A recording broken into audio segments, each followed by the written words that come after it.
அரசு ஊழியர்களின் அடிப்படை சம்பளம் அதிகரிக்கப்படும் என்று ஜனாதிபதி அனுரகுமார திசாநாயக்க தெரிவித்துள்ளார். இதன்படி அரசு ஊழியர்களின் குறைந்தபட்ச சம்பளம் 15,750 ரூபாவால் அதிகரிக்கப்பட்டுள்ளது.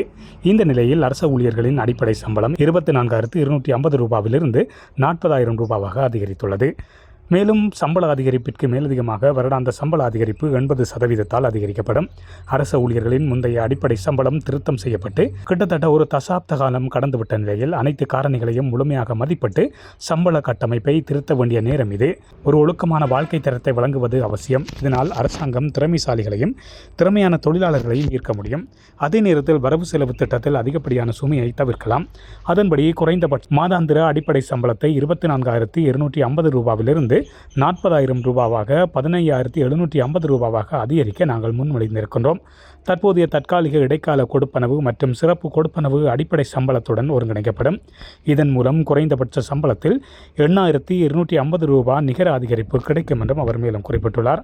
முன்மொழியப்பட்ட குறைந்தபட்ச மாதாந்திர அடிப்படை சம்பள உயர்வு 15,750 பொதுத்துறை ஊழியர்களுக்கான குறைந்தபட்ச அடிப்படை சம்பள உயர்வுக்கு ஏற்ப நீதித்துறை சேவைகள், பொது நிறுவனங்கள், சட்டப்பூர்வ வாரியங்கள், பல்கலைக்கழக ஊழியர்கள் மற்றும் முப்படைகளின் அதிகாரிகளுக்கும் அதே அடிப்படையில் பொருந்தும்.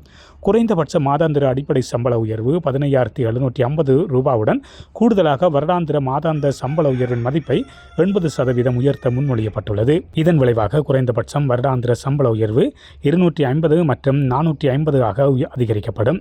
அனைத்து பொதுத்துறை ஊழியர்களுக்கும் வருடாந்திர சம்பள உயர்வுகளை அதே சதவீதத்தில் சரி செய்யவும் முன்மொழியப்பட்டுள்ளது. இந்த சம்பள உயர்வின் மொத்தமாக மதிப்பிடப்பட்ட செலவு ரூபாய் 325 பில்லியனாக இருக்கும் என்றும் எதிர்பார்க்கப்படுகின்றது. தற்போதைய நிதி கட்டுப்பாடுகளை கருத்தில் கொண்டு இந்த சம்பள உயர்வு கட்டங்கட்டமாக செயற்படுத்தப்படும் என்றும் முன்மொழியப்பட்டுள்ளது. மொத்த நிகர சம்பள உயர்வில் 5,000 மற்றும் மீதமுள்ள தொகையில் 30% ஏப்ரல் 2025 முதல் வழங்கப்படும். மீதமுள்ள 70% ஜனவரி 2026 மற்றும் ஜனவரி 2027 முதல் சமமாக வழங்கப்படும்.